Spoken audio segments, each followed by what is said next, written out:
As Filipino, we have our culture and tradition that we always use at this time, but mostly of it are not so. From the first, we have Filipino, we are very hospitable. So first is hospitality.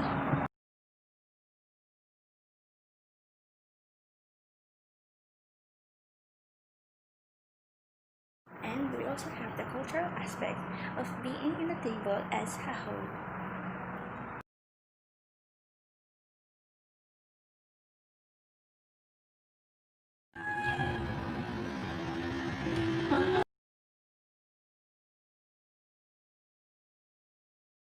When we say hospitality, every time na meron tayong mga bisita, o di kaya meron mga okasyon na ating ginagawa, naghahanda tayo kahit na maliit lang yung ating mga handaan. Like, the essence there is that being complete as a family. So, this picture shows of how Filipino being hospitable.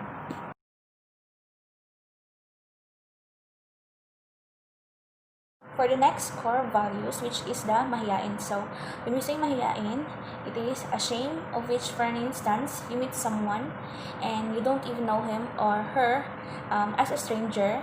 We tend to say ate and kuya to them as a sign of respect. So, this picture illustrates the term for mahiyain.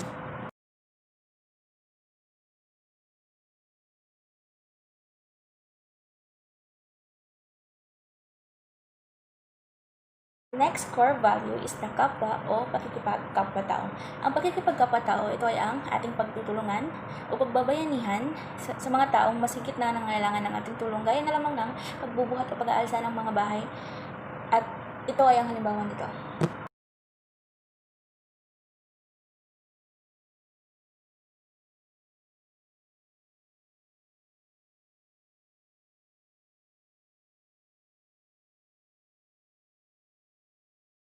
As we all know, Filipinos are the people who really value the meaning of relationship. They are open to others, feel one with others, and sensitive to others' feeling, pakikiramay, pakikiramdam, pagtitiwala, utang na loob at pakikisama.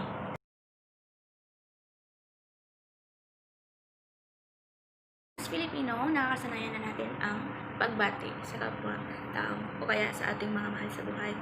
Tuwing umaga, nagsasabi tayo ng good morning or magandang umaga, sa tanghali naman, pati sa hapon at pati sa gabi. At hindi mawawala din doon ang pagmamano na kung saan up until now or up until this generation ay nagagawa pa rin natin yung pagmamano. Pwede na lamang sa pagsabi ng po at opo kasi kadalasan tulad ng mga nakatira sa probinsya, hindi ito gumagamit ng po at opo sapagkat ang ginagamit lamang nila ay ang pagsabi ng ate, kuya sa mas nakakatanda sa kanila.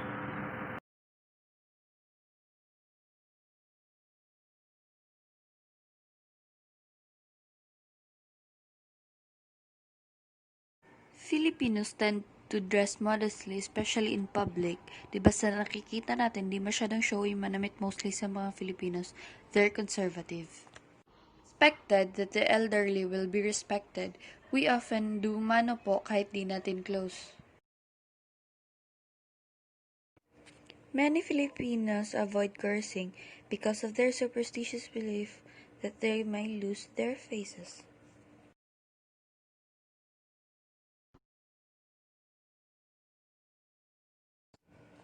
Filipinos typically have a relaxed approach towards timekeeping and punctuality. It is common for Filipinos to arrive an hour or 2 hours after the designated time. This is commonly referred to as Filipino time. However, Filipinos will observe punctuality in a formal context, lalo na sa mga important businesses and meetings or appointments. If someone is eating and someone walks past, many Filipinos will offer the person passing by to stop and eat. However, this is not a literal offer but rather out of respect. Gifts are generally not opened when received. Just thank the giver and set the gift aside. Smile when meeting people. Filipinos are renowned for being joyful, who try to show warmth where they can. Do not publicly display signs of anger, raising your voice, or shouting in front of those older or superior to you. Any confrontational or aggressive behavior may bring shame or embarrassment, tarnishing your reputation.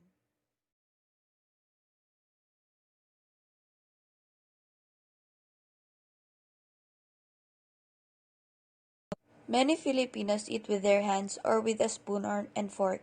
However, they will often try their best to accommodate for their guests by finding suitable utensils for their guests.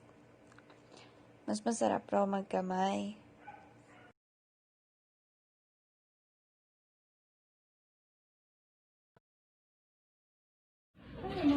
Communication. So one of the nonverbal communication style of Filipinos in physical contact is using mano po to request for blessings from your older relatives. Like this. Second is pointing. Filipinos may point to objects by puckering their lips in objects they are pointing to. Ana, pakikuha mo na yung remote. You know, verbal, to demonstrate their respect, they will say po or opo when speaking to those who are older to them. Magandang araw po. Opo. Sige po. Family. Family is considered to be the foundation of social life for most Filipinos. Close familial relationships often go beyond one's genetic connections or bloodlines to incorporate distant relatives, close neighbors, or friends. For example, household structure and transnational structure. In a Filipino household, it is common to find three generations living together. Often, grandparents play a large role in raising their grandchildren. Extended family will often live relatively close to one another and will come together during large celebrations. It is common to find families in the Philippines that have some members who return to their family home during weekends.